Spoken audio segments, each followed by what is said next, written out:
Allahumma arhamna bil Qur'an wa sadaqa Rasulullah karim, amma ba'd.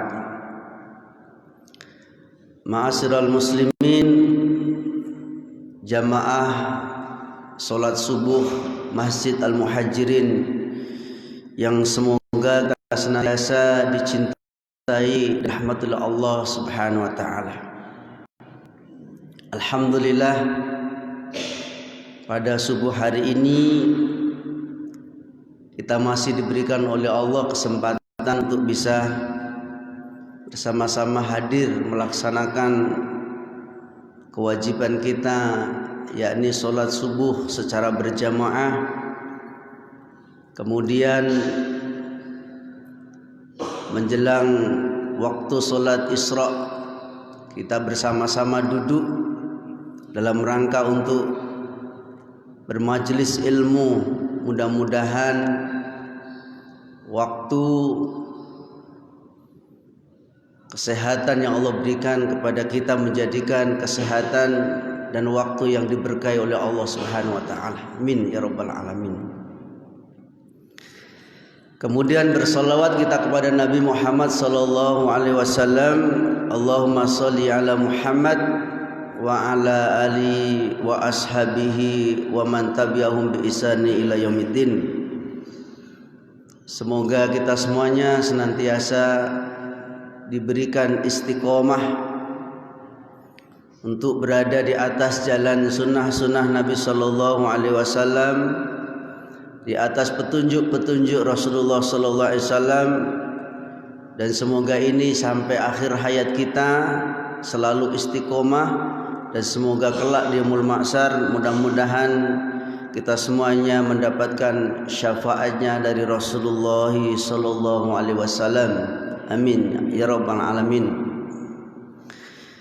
Bapak Ibu yang semoga dirahmati oleh Allah Subhanahu wa taala, pada kesempatan pagi hari ini kita akan membahas satu tema yang kita ambil dari hadis Arba'in, satu kitab yang ditulis oleh ulama besar yaitu Imam Nawawi.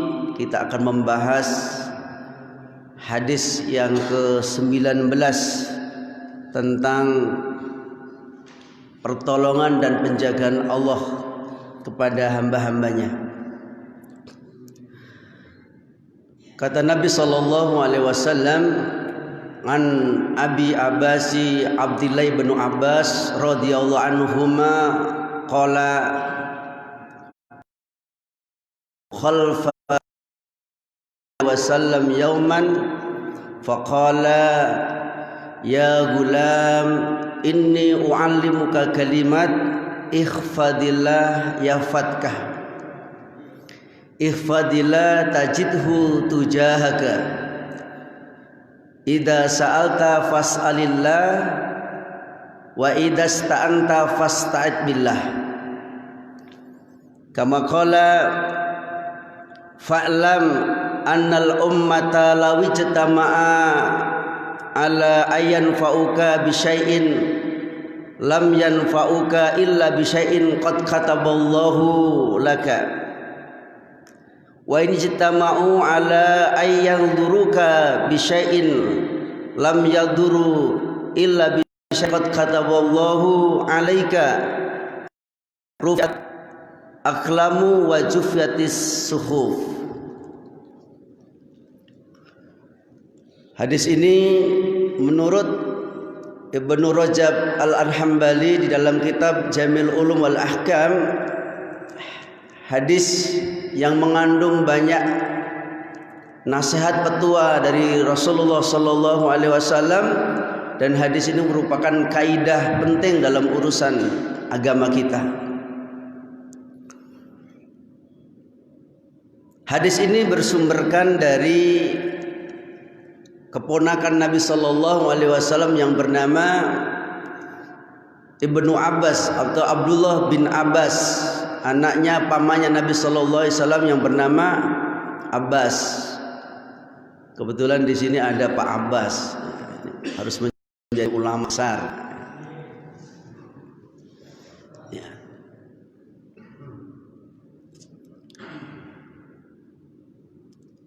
Hadis ini juga memberikan pelajaran berharga bagi orang tua ketika ingin memberikan nasihat kepada anak-anaknya, bagaimana agar nasihat tersebut ya mampu ditangkap, kemudian menjadikan nasihat-nasihat kita didengarkan, diperhatikan, bahkan sampai nasihat kita ini diamalkan. Sebagaimana juga Nabi Shallallahu Alaihi Wasallam ketika saat itu Abdullah bin Abbas masih anak-anak, ya. Kata beliau, kuntu khalfan Nabi Shallallahu Alaihi Wasallam yauman. Pada suatu hari aku dibonceng di belakang Nabi. Jadi ada satu kendaraan, ya. Tidak disebutkan di sini kuda atau unta. Tetapi Abdullah bin Abbas ini berboncengan berdua bersama Nabi Shallallahu Alaihi Wasallam. Maka sebetulnya ketika kita ingin menasihatkan anak-anak kita ini juga di saat-saat safar, itu adalah nasihat-nasihat yang paling berharga dibandingkan ketika di saat anak sedang marah atau dalam keadaan kita juga dalam lelah. Itu juga tidak efektif ketika menasihati putra-putri kita. Salah satunya cara menasihati agar bagaimana nasihatnya ini masuk, salah satunya dibawa jalan-jalan. Kemudian Rasulullah Shallallahu Alaihi Wasallam ya mengatakan, ya gulam. Ini sebutan-sebutan yang mesti kita tiru, ya. Rasulullah Shallallahu Alaihi Wasallam itu tidak pernah menyebut anak itu dengan namanya, tetapi Nabi Shallallahu Alaihi Wasallam ketika menyebut seseorang itu adalah ya panggilan yang paling disukai. Ya. Sama istri-istri kita ini juga senang dipanggil panggilan yang disayangi, yang dicintai, yang disukai. Betul Bu? Ibu sukanya dipanggil apa sama suami Bu? Sayang. Sama dengan suami itu suka dipanggil dengan sesuatu yang disukai, betul Pak? Coba Bapak dipanggil sama istrinya yang gitu, seneng itu dibandingkan namanya. Karena ada adab-adab berkeluarga, memanggil satu kaum dengan satu yang lainnya. Kemudian apalagi dalam hal rumah tangga, itu Islam jauh sebelum sudah memberikan ya adab ajaran yang sangat paripurna, yang sangat lengkap. Nah, maka ketika beliau akan memberikan nasihat itu, beliau memanggil dengan panggilan yang sangat menyenangkan, ya gulam, ya wahai nanda, wahai sayangku, gitu. Dan pasti kalau menggunakan kalimat itu kalimat yang menyejukkan hati. Beda dengan hei kamu kesinilah, nah, itu beda. Ya, ini panggilan yang sangat disenangi oleh anak-anak. Sini anakku, sini sayang. Ya gulam, ini ual, ya. Beliau mengatakan, wahai anakku kesinilah, dengarkanlah, perhatikanlah. Sesungguhnya aku akan memberikan nasihat-nasihat kepadamu. Nah, begitu ya, kata Nabi Shallallahu Alaihi Wasallam. Ini kemudian apa nasihatnya? Ada 6 poin penting yang akan kita sampaikan, dan nasihat ini bukan untuk Abdullah bin Abbas, tetapi nasihat ini untuk kita juga. Ya. Nasihat ini sangat bagus dan nasihat ini sangat mendalam sebetulnya yang disampaikan oleh Rasulullah Sallallahu Alaihi Wasallam kepada umatnya atau kepada Abdullah bin Abbas secara khusus. Yang pertama nasihatnya, ifadillah yafatka, insyaallah. Ini tentang tauhid berarti. Jagalah Allah, niscaya Allah akan menjagamu. Apa artinya? Ya, laksanakanlah perintah-perintah Allah. Ya. niscaya Allah akan menjagamu. Baik Allah menjaga terhadap umur kita, baik Allah menjaga terhadap agama kita, ya. Baik Allah juga menjaga dalam hal masalah rezeki kita. Karena hadis ini yang diriwayatkan oleh Imam Tirmizi ini, ya, dalam konteksnya sama sebetulnya, ya. Ta'arif ilallahi fir ragha ya'rifka fis sidati. Kenalilah Allah di saat waktu longgarmu, waktu lapangmu, niscaya Allah akan mengenalimu di waktu sempitmu. Nah, ini penting. Ya. Di waktu kita sehat seperti ini, ya, bagaimana kita berusaha mentaati Allah Subhanahu wa taala. Kemudian di saat kita sakit, Allah akan memperhatikan kita. Di saat kaya, kita menjaga Allah dengan mengeluarkan sedekah dan zakatnya. Ketika kita ditimpa oleh Allah sesuatu, Allah juga memperhatikan. Jadi hukum asbab, sebab musabab ini pasti akan berlaku sunatullahnya. Orang yang melakukan kebaikan pasti hasil yang didapatkan kebaikan itu pasti. Dan barang siapa yang menabung energi negatif dan dapatnya pasti yang negatif. Tidak ada orang beramal soleh kemudian neraka, itu tidak mungkin. Tidak mungkin juga dia beramal buruk kemudian dapatnya surga, juga tidak mungkin. Sama hukum sunatullah di muka bumi, pasti orang yang baik pasti akan orang baik pada kita. Ya. Sama ketika kita melakukan ketaatan kepada Allah, kemudian kita akan mendapatkan di saat, ya, dalam kesempitan, dalam musibah, Allah juga akan memperhatikan kita. Lebih-lebih di saat pandemi virus corona yang seperti ini. Justru bukan kita lari kepada Allah, bukan lari dari tempatnya.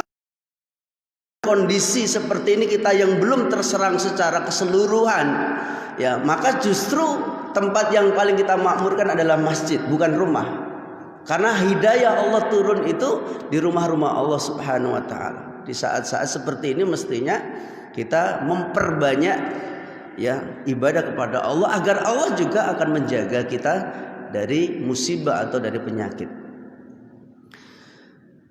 Hal ini dikuatkan oleh dalam surat An-Nahl, di surat yang ke-16 di ayat yang ke-97. Ayat ini sudah sangat familiar. Inilah hasil yang didapatkan orang-orang yang melakukan ketaatan. Apa kata Allah? Man amila sholihan min dzakarin aw unsa wa huwa mu'minun falanuhyannahu hayatan thayyibah. Barang siapa yang beramal soleh, barang siapa yang melakukan ketaatan kepada Allah, ya, wa huwa mu'min, dalam keadaan mereka ini, dalam keadaan beriman kepada Allah, amal soleh itu yang didasarkan, yang dibangun di atas keimanan kepada Allah Subhanahu wa taala, min dzakarin aw unsa, baik laki-laki dan perempuan. Selama dia beramal soleh, iman dia baik laki-laki dan perempuan, fala nuhya hayatan thayyibah, maka dia akan mendapatkan balasan-balasan kebaikan-kebaikan di dunia maupun di akhirat. Di dunia jelas banyak sekali orang-orang beriman itu akan mendapatkan kebaikan. Kebaikan-kebaikan itu bukan berarti harus selalu berupa materi, bukan. Salah Bapak Ibu kalau kita ini melakukan ketaatan yang kita dapatkan itu materi, salah besar. Karena, ya, puncak daripada ketaatan kepada Allah, beramal soleh itu bukan ketika kita rezekinya banyak, bukan. Dan pertolongan Allah kepada kita, salah satu hayatan thayyibah, ya, kebaikan di dunia yang Allah berikan ini adalah yufaqihu fiddin, Allah pahamkan terhadap din. Ini penting. Dan ini puncak dari semua kenikmatan yang Allah berikan kepada kita. Kalaupun ada orang yang sehat hari ini, kemudian melimpah ruah harta bendanya, dia tidak ketaat kepada Allah, sebetulnya bukan baik dia. Baik dari sisi apa? Kalau cuman dia mendapatkan harta yang banyak, badan yang sehat, maka itu belum menjadi sebuah jaminan. Perhatikan hadis Nabi SAW, man asbana minkum mu'afan fil jasadi fi sirbi inda quta yaumi fa ka'annama hizat lahu dunya.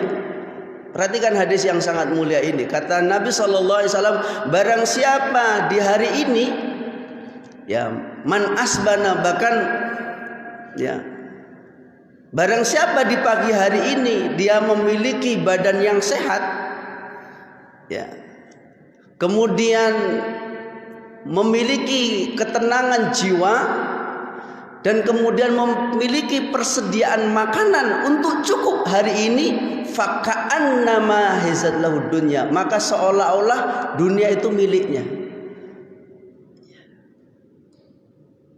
Kalau badan kita sudah sehat, tenang jiwa kita, Anda persediaan makan, udahlah, itu nikmat Bapak Ibu. Karena banyak orang yang hari ini badannya sehat, hartanya melimpah, tapi nggak tenang jiwanya. Karena ketenangan jiwa itu bukan didapatkan dari harta dan kekuasaan, bukan. Ketenangan jiwa itu ketika hati ini ada hubungan dengan Allah Subhanahu wa taala dengan baik, pasti tenang. Sekalipun dia hari demi hari yang dilalui dengan kemiskinan dan kefakiran. Banyak contohnya, banyak sekali. Banyak orang memandang orang yang kaya itu enak. Enggak. Kalau mau Bu, di tengah-tengah malam dengarkanlah cerita orang-orang yang kaya. Andaikan aku ini, ya, bisa lari dari permasalahan ini, aku akan lari ke gua-gua, akan bersembunyi. Kenapa? Aku masih terlilit hutang di bank 4 miliar, 5 miliar. Ya Bu, jangan dianggap orang yang hari ini nampaknya kaya raya itu tenang. Belum tentu hartanya itu harta yang barokah. Tapi boleh jadi yang tukang ambil rongsokan, nampaknya susah, dia gendong karung. Tapi kalau dia rajin sholatnya, ya, rajin ibadahnya, tidurnya nyenyak, bangun tidur lagi, Masya Allah ceria dia. Padahal rumahnya reot, ya, gubuk, tapi menikmati hidup. Karena sesungguhnya hidup itu dinikmati karena ketika hubungan hati dengan Allah itu dekat. Itu intinya, ya. Ada satu kisah ini, saya ingin ceritakan kisah ini. Dikisahkan dalam hadis yang sangat panjang, berkaitan dengan barang siapa mengenali Allah di waktu lapangnya, Allah akan mengenali di waktu sempitnya. Kita sering mungkin pernah mendapatkan sesuatu yang kadang-kadang secara, ya, logikanya enggak terselesaikan masalah itu, tapi ternyata selesai juga, ada solusinya juga. Jadi kisahnya begini, ini hadis ini ada kaitannya dengan kisah ini. Pada suatu hari ada 3 pemuda yang sedang safar. Dalam hadis yang lain dia mengatakan 3 pemuda ini sedang berburu di hutan. Tiba-tiba hujan deras sederas-derasnya. Tentulah ketiga pemuda tersebut mencari tempat untuk berteduh dari hujan tersebut. Kemudian ada gua yang besar, kemudian dia masuk ke dalam gua tersebut berteduh. Tanpa disangka ada batu besar dari bukit itu yang jatuh, kemudian jatuhnya persis menutup pintu gua, rapat. Jadi pintu gua itu tertutup rapat dengan batu yang besar. Pak, kira-kira 3 pemuda ini mati atau hidup? Batunya besar, alat berat belum ada saat itu. Coba di mana solusinya? Logika ilmiahnya kalau mencari alat berat tidak mungkin bisa. Nah, ada kalanya seperti ini, wasilah berdoa dengan amal soleh itu diperbolehkan. Ketika kita mendapatkan sesuatu yang tidak mungkin, ya, sesuatu itu secara logikanya ya akan bisa mendapatkan solusi dari manusia, maka di saat itu bolehlah kita mengadu. Maka ketiga pemuda ini berunding. Coba di antara kita ini apa yang kira-kira suatu amalan yang amalan satu sama yang lain yang kita miliki bisa memberikan solusi dari masalah yang kita hadapi. Coba ingat-ingat semuanya. Mudah-mudahan amalan-amalan itu menjadi wasilah akan membukanya ya batu besar yang menutup pintu gua tersebut. Ya. Kemudian yang pertama dia mengatakan, pada suatu hari kebiasaan saya sebelum bepergian itu memberikan perahan susu kepada orang tua saya yang sudah tua renta, kemudian baru anak-anakku yang masih kecil-kecil. Pada suatu hari ketika itu saya terhalang dari pohon yang besar yang tumbang di tengah jalan, sehingga saya untuk melintasi pohon itu kesulitan, sehingga saya terlambat pulang larut malam. Tapi kebiasaan itu saya lakukan. Saya tidak akan menjumpai kedua orang tua saya sampai akhirnya saya harus memerah susu dulu. Diperalah hewan peliharaan itu, kemudian mendapatkan satu kantong. Kemudian ketika dia sampai ke dua orang tuanya atau orang tua tersebut, dia mendapatkan sudah tidur terlelap. Tunggu di samping dan dia enggan untuk membangunkan, dia tunggu terus. Padahal anak-anaknya sudah merengek-rengek ya di kakinya sambil menangis, ayah, ayah minum susu ayah. Tapi anaknya dibiarkan. Dia menunggu sampai orang tuanya ini bangun. Bayangkan dari tengah malam bangunnya ayah dan ibunya ini, kedua orang tuanya ini, sampai fajar. Begitu fajar baru bangun, kemudian baru diminumkan susu perahan yang didapatkan tadi, baru untuk anak-anak. Ya Allah, kalau ini menurutmu dalam pandanganmu ini adalah kebaikan dan adalah satu amal yang hanya untuk mendapatkan ridhomu ya Allah, maka berikanlah solusi dari masalah yang kuhadapi. Bukakanlah batu besar ini dari mulut gua itu. Kemudian alhamdulillah batu itu bergeser sendiri pelan. Tapi belum bisa keluar. Alhamdulillah cahaya sudah mulai nampak. Ada harapan. Kemudian yang keduanya, dari tiga orang tadi yang keduanya, dulu saya ini punya sepupu wanita cantik. Ada hasrat keinginan saya untuknya. Ya. Akhirnya saya berusaha untuk mencari uang 100 dinar. Bagaimana sepupu saya untuk agar mau melayaniku dengan imbalan uang 100 dinar. Maka saya berusaha dengan sungguh-sungguh untuk mendapatkan 100 dinar. Dan saya mendapatkan 100 dinar. Kemudian sepupu wanita itu ya dihampirinya untuk ya mendapatkan uang 100 dinar tersebut dengan syarat dia mau melayani dirinya. Kemudian sampailah hasrat itu ya, mohon maaf mungkin sudah berduaan di tempat tidur atau di mana. Kemudian wanita itu mengatakan, wahai hamba Allah, bertakwalah kamu kepada Allah. Dengan kalimat yang diucapkan itu dia gemetar, takut. Kemudian dia keluar dan dia tidak melaksanakan, dan dia tidak jadi melakukan perbuatan yang dilarang itu. Dia mengatakan, ya Allah, andaikan perbuatan itu ya engkau berkenan, maka ya Allah berikanlah solusi dari masalahku.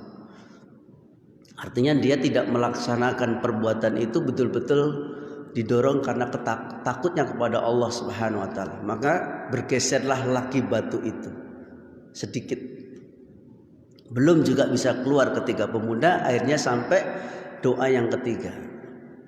Kata yang ketiga, ya Allah, dulu saya ini memperkerjakan seorang karyawan. Pada waktu temponya upahnya ini tidak diambil. Kemudian upahnya itu aku berikan beberapa lembu, beberapa unta, sampai sekian tahun. Unta dan lembunya itu semakin hari semakin banyak. Pada suatu hari, ya, karyawan yang saya pekerja itu datang untuk menagih haknya. Ya.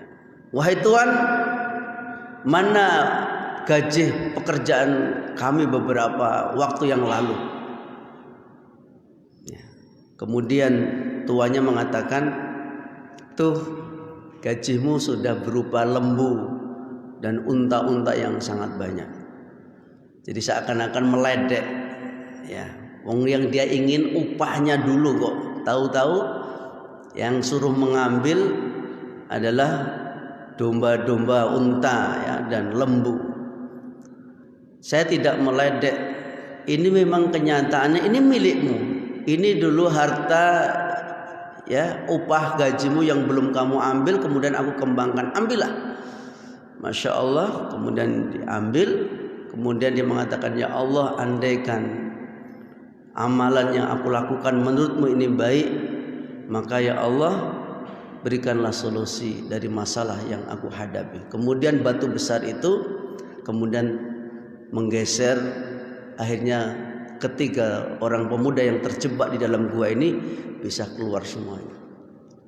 Bapak Ibu yang semoga dirahmati Allah Subhanahu wa taala. Inilah bentuk-bentuk daripada, ya, pertolongan Allah, kemudahan-kemudahan yang diberikan oleh Allah kepada seseorang ketika memang seseorang betul-betul, ya, di saat-saat seperti ini kita kondisinya lapang, ada waktu, ada kesehatan, ada rezeki. Buatlah semua, ya, kesehatan, rezeki kita, waktu kita, pikiran kita dalam rangka untuk mencintai Allah, kedekatan kita kepada Allah. Yakinlah Bapak Ibu, kelak Allah akan memberikan solusi-solusi, kemudahan-kemudahan. Bukan hanya solusi waktu di dunia. Yang paling kita inginkan, solusi yang paling berat yang dihadapi oleh manusia itu ada dua tempat. Yang manusia membutuhkan itu dua tempat nanti. Ya. Kalau orang hari ini tidak sholat, orang hari ini tidak mau dia mempelajari agama Allah, kemudian dia sehat terus, yakinlah Bu, jangan heran. Ya, manusia itu ketika saat-saat sakaratul maut itulah butuh dengan Allah. Tidak ada yang tidak. Disitulah nanti nampaknya manusia itu soleh atau tidak soleh itu saat nanti sakaratul maut. Tapi kalau kondisi-kondisi seperti ini beda, ya, membedakan orang soleh dan orang tidak soleh itu beda. Itu susah. Ya, apakah kita yang rajin-rajin yang sholat ini ada nampak dari kesolehan dari sisi fisik? Kan tidak ada kan? Ya. Susah kan membedakan, ya. Tapi nanti di saat-saat, ya, Allah mengutus para malaikat untuk menjabut nyawa seseorang itu, baru nampak di situ orang yang soleh dan tidak orang soleh. Kenapa? Karena saat nanti menjelang sakaratul maut itu Allah akan nampakkan seluruh amal-amalnya, itu akan dinampakkan semuanya. Maka orang-orang yang akan meninggalkan dunia dengan beramal soleh, mereka tidak pernah cemas dan takut. Maka dia berharap agar cepat kematiannya agar berjumpa dengan Allah. Berbeda dengan orang yang selama ini melakukan amal-amal buruk. Baik. Dan tentang ifadillah, ya, fatkah yang pertama sekalian. Kemudian nasihat yang kedua, ifadillah, ya, tajidhu tujahaka. Kenalilah Allah, jagalah Allah, niscaya engkau akan menemukan di depanmu. Apa maksudnya?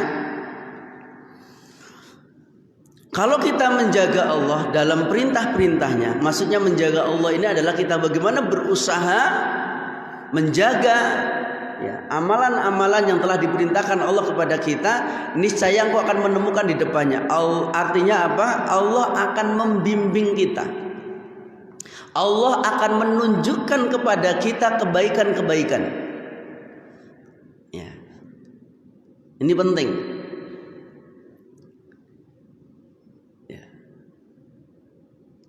Sebagaimana doa yang selalu kita memohonkan kepada Allah, kita memohon kepada Allah setiap pagi dan petang. Ada doanya, Allahumma inni a'udzubika min ilmi la yanfa' wa min qalbi la yasha' wa min nafsi la tasba' wa min da'wati la yustajabu laha. 4 permintaan kita setiap pagi dan sore. Namanya sobahan wa masaan, doa pagi dan petang. Ya Allah, aku berlindung kepadamu dari ilmu yang tidak bermanfaat. Artinya apa? Apa ilmu yang tidak bermanfaat? Ya. Salah satunya ilmu yang tidak bermanfaat ketika kita mendapatkan nasihat-nasihat, pelajaran-pelajaran, kemudian kita tidak bisa beramal dengan pelajaran-pelajaran ilmu-ilmu yang sudah kita dapatkan, bahkan kita mendurhakai Allah dengan ilmu-ilmu yang kita dapatkan. Ini celaka. Nah, salah satu penjagaan Allah dan Allah akan membimbing kita itu adalah ketika kita bisa beramal dengan ilmu yang kita dapatkan, kemudian kita mendapatkan kebaikan berikutnya dan kemudian kita bisa beramal berikutnya. Itu luar biasa. Maka kata Nabi SAW, salasun man kunna fihi wajada halawatal iman ayyakunallahu wa rasuluhu ahabba ilaihi bima siwahuma.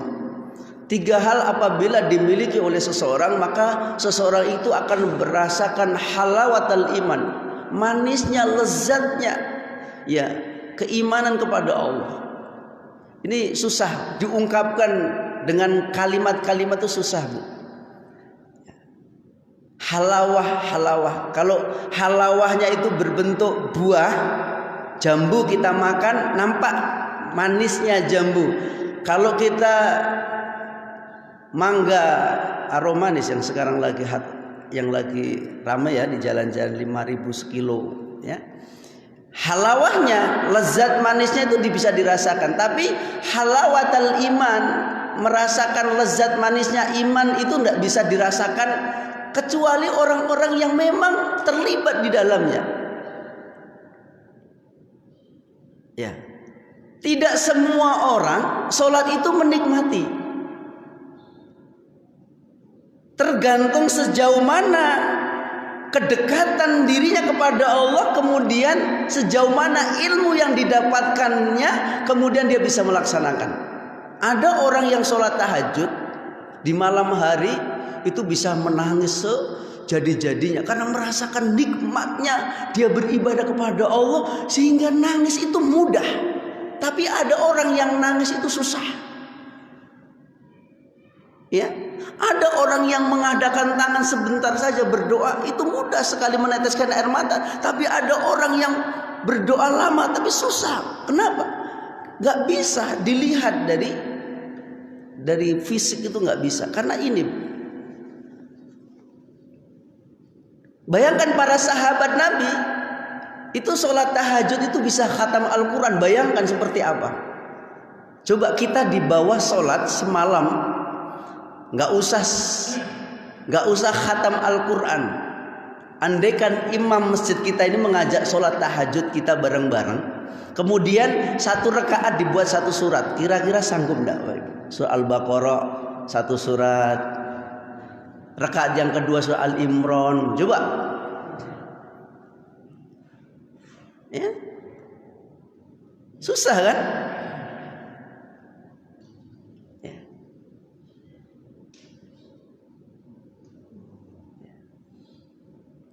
Sementara kalau kita lihat kisah-kisah para ulama-ulama terdahulu, ya Allah, ya, mereka ini sedikit tertawanya, banyak menangisnya.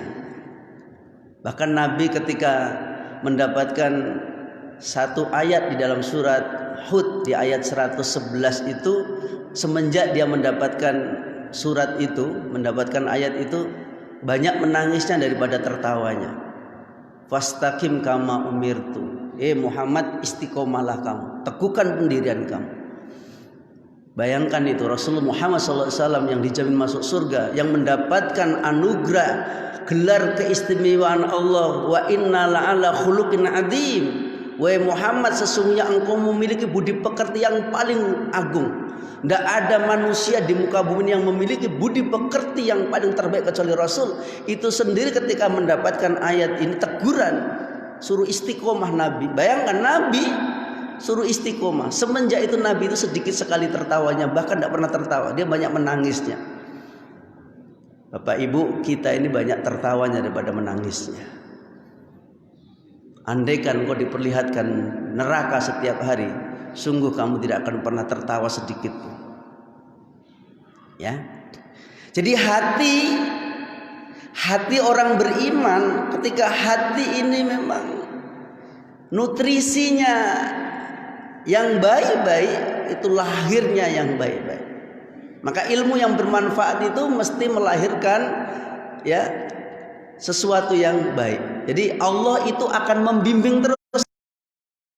Sholat duha merasakan kenikmatan. Biasanya duha cuma 2 rakaat, dia tambah duha itu 4 rakaat. Ya. Dia menikmati 4 rakaat, ditambah lagi sholat duha itu menjadi 6 rakaat. Boleh duha 6 rakaat itu boleh Bapak Ibu, boleh. Ya. Sholat dia coba 2 rakaat nikmat ya, sambil mengulang-ulang hafalannya. Kemudian ditambah lagi 2 rakaat jadi 4, nikmat. Akhirnya pelan bisa melazimi sholat tahajud 8 rakaat tambah 3 witir, nikmat.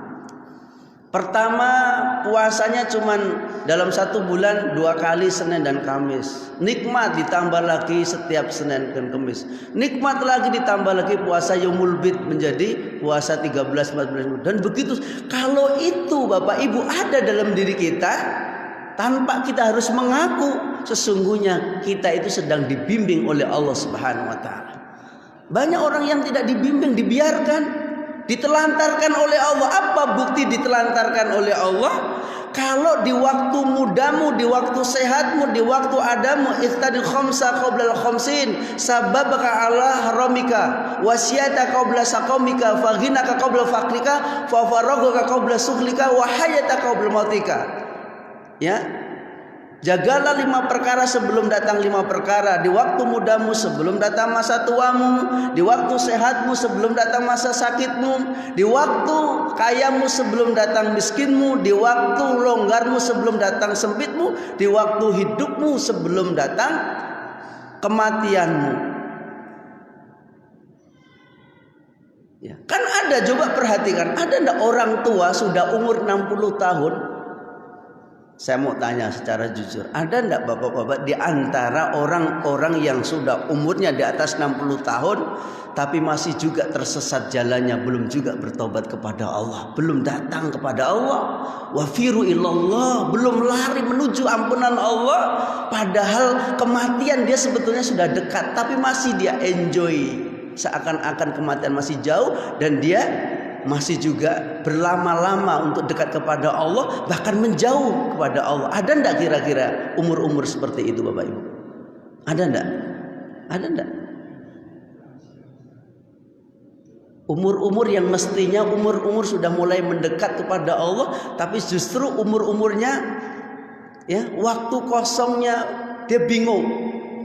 Akhirnya dia punya perkumpulan berburu babi. Nah, orangnya sudah beruban-uban, tapi kendaraannya depan ada 2 anjing, belakang 2 anjing. Itu umur yang seperti apa kira-kira gitu loh. Kalau tidak percaya Bapak, hari ini nanti di Garuda Sakti silakan tunggu di sana. Kalau mau dipoto-foto lah. Umur-umur berapa itu coba? Kenapa? Alasannya nggak ada waktu. Untuk mengisi waktu itu tidak ada. Akhirnya waktu itu digunakan untuk hal-hal yang tidak bermanfaat, nggak dibimbing oleh Allah. Allah biarkan, itu namanya Allah biarkan, Allah telantarkan. Karena apa? Dulu boleh jadi di waktu mudanya dia menyia-nyiakan Allah, menjaga dengan ketaatan kepada Allah. Di waktu tua pun Allah biarkan dia, biarkan mereka mengisi waktunya dengan, sehingga nanti Allah akan memberikan murkanya dan azabnya semakin besar. Masya Allah, kasihan kan? Saya teringat dari ayat yang sering dibaca oleh imam kita. Ayat ini familiar. Amilatun nasibah tasla naron hamiyah. Cobalah perhatikan ayat itu. Amilatun nasibah tasla naron hamiyah. Apa itu artinya, Pak? Berletih-letih di dunia, bercapek-capek di dunia, ujung-ujungnya dalam neraka. Kan capek hidup itu. Coba. Berletih-letih, berkeringat-keringat, ketika keringatnya, peluhnya, berlumus-lumusnya tidak ketaatan kepada Allah, justru dalam kemaksiatan kepada Allah. Yang kita kasihani mereka ini, ujung-ujung mereka ini digiring oleh Allah ke dalam neraka. Amilatun nasibah tasla naron hamiyah tusqa min ainin aniyah. To'am ya Allah, udah makannya dari duri-duri yang pahit. Jadi makanan sekali makan keluar usus semuanya. Itu makanannya mereka. Minuman favoritnya nanah dan darah yang panas. Coba perhatikan Bapak Ibu. Ini kan ayat yang sudah kita dengar. Cuman mungkin artinya kita tidak tahu. Artinya itu. Hal ataka hadisul ghasyiyah wujuhu yauma idzin khasyiyah. Amilatun nasibah tasla naron hamiyah tusqa min. Kan itu. Ada orang yang hidupnya bercapek-capek mencari piti dari pagi sampai sore, tidur terlelap, cari piti terlelap, begitu. Ya, Masya Allah. Baik. Penjagaan Allah bentuknya adalah Allah jaga keluarga kita, Masya Allah. Ini kenikmatan-kenikmatan yang besar yang mesti harus kita hadirkan dalam keluarga kita, dalam diri kita. Kalau ada keluarga kita, kemudiannya Masya Allah keluarga itu harmonis, keluarga itu berdiri di atas bangunan iman, di atas bangunan akidah yang lurus, di atas bangunan akhlak yang lurus. Bersyukurlah Bapak Ibu, karena hari ini kita sedang mendapatkan musibah besar, porak-porandanya kehidupan dalam berumah tangga seorang. Banyak. Ya. Ya. Ada kaitannya sebetulnya keluarga itu baik, keluarga itu ya harmonis itu bukan ketika memang keluarga itu yang dibangun berdasarkan materi, di rumahnya ada banyak makanan, banyak perabotnya, banyak emasnya, banyak kendaraannya, berderetan rumah petanya. Enggak, tak terwakili kalau itu diukur keharmonisan rumah tangga seperti itu. Bahkan banyak hari ini ya tingkat perceraian di Pekanbaru ini bukan berdasarkan itu, tapi karena agama ini penting. Ya. Baik. Kemudian selanjutnya ya nasihat Rasulullah Shallallahu Alaihi Wasallam yang ketiga, idza sa'alta fas'alillah. Ini penting. Setelah kita berusaha menjaga Allah dengan ibadah-ibadah, ya, Allah akan membalasnya dengan imbalan yang lainnya. Kemudian apabila engkau meminta, maka mintalah kepada Allah. Nasihat. Ya.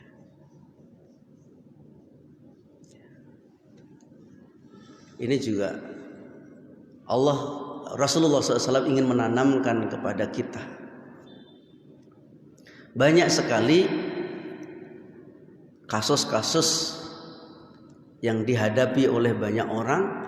Ketika masalah bertubi-tubi datang kepadanya, kesempitan hidupkah atau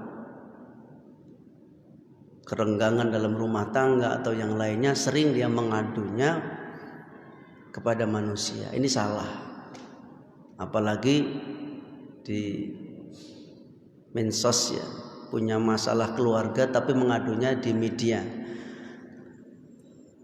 Ya, di-share di status, kira-kira saya lanjut atau cerai sama suami saya.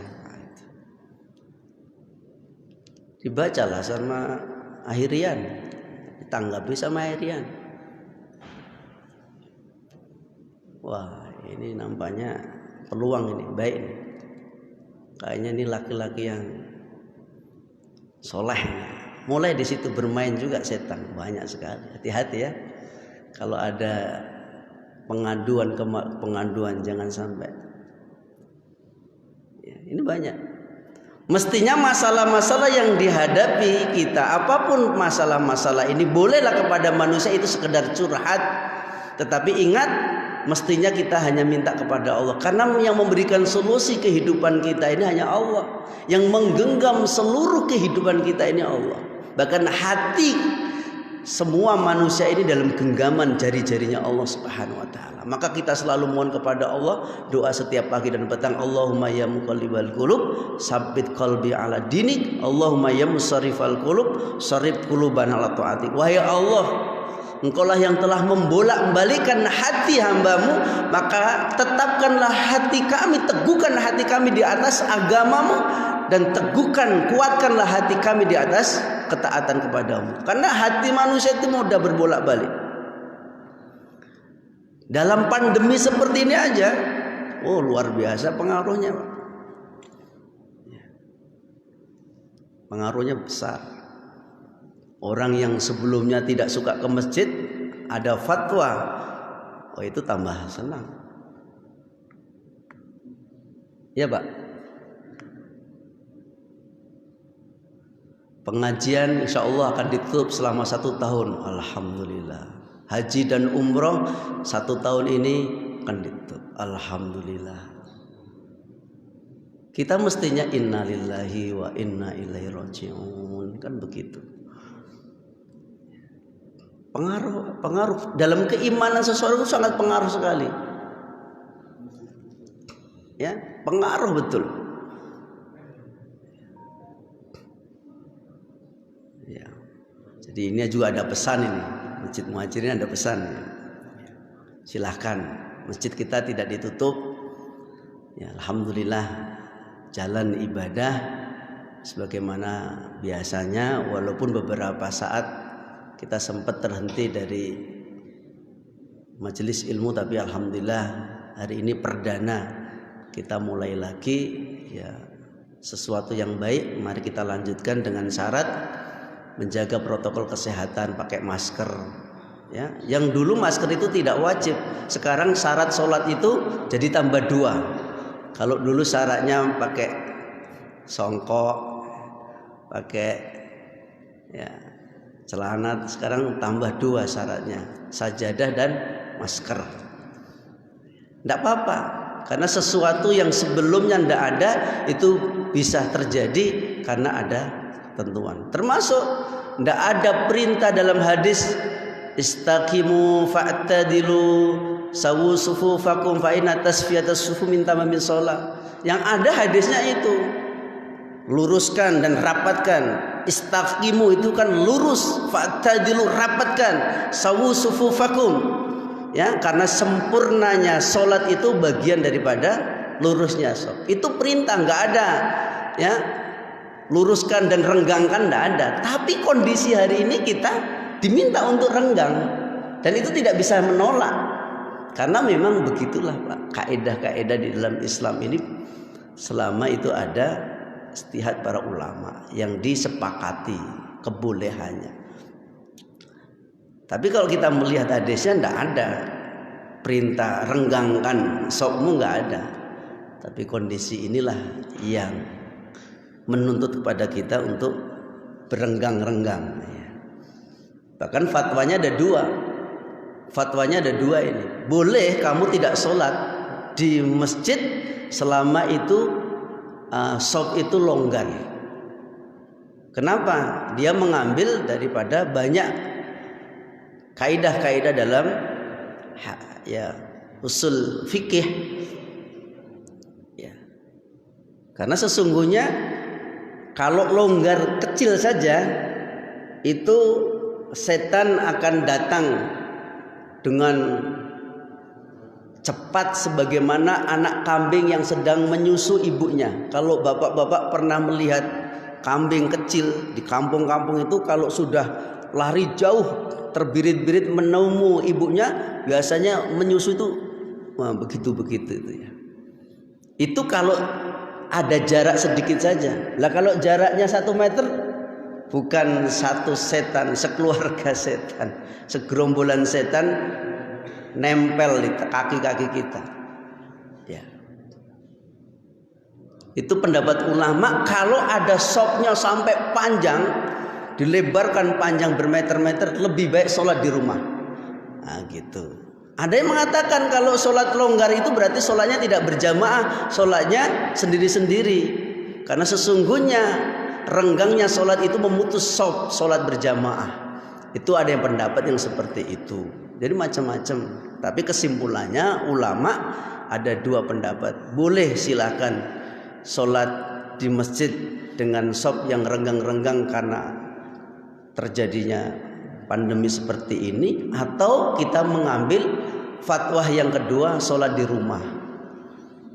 Kalau menurut ulama sebagian menguatkan lebih baiknya di masjid dengan menjaga protokol kesehatan.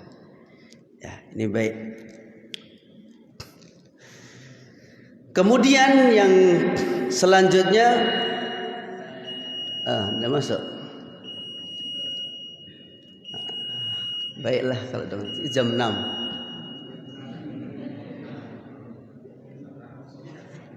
Gitu ya. Baiklah. Ya, baik Bapak Ibu, sudah nampaknya waktu Isra sudah masuk. Nasihat-nasihat berharga yang Rasulullah SAW sampaikan kepada kita. Mudah-mudahan Bapak Ibu, mari ya, waktu-waktu yang Allah berikan kepada kita, kesehatan yang Allah berikan kepada kita, jadikanlah kesehatan waktu longgar kita ini betul-betul untuk menjaga amal-amal ibadah. Dan insya Allah itu nanti ada balasannya ketika kita mengalami kesempitan. Ya, dan yang paling terinti bagaimana Allah menjaga agama kita, kita diistiqomahkan. Allah menjaga akidah kita dari penyimpangan. Allah menjaga akhlak kita. Ya, kemudian Allah menjaga rumah tangga kita, dan yang paling terpenting Allah bisa menjaga ya ke husnul khotimah kita di akhir hidup kita. Dan semoga kita semuanya, saya doakan Bapak Ibu, semoga Allah tetap memberikan penjagaan terhadap kita semuanya, diistiqomahkan kita walaupun kondisi pandemi seperti ini. Mudah-mudahan kita semuanya diberikan kesehatan oleh Allah, dan tentu kita terus meningkatkan amal ibadah kita kepada Allah, dan semoga Allah memberikan balasan kita bukan hanya kebaikan-kebaikan di dunia, yang paling terpenting adalah bagaimana kita bisa bertemu Allah di surganya nanti insyaallah. Baik, demikian subhanakallahumma bihamdika asyhadu an la ilaha illa anta astaghfiruka wa atubu ilaik. Assalamualaikum warahmatullahi wabarakatuh.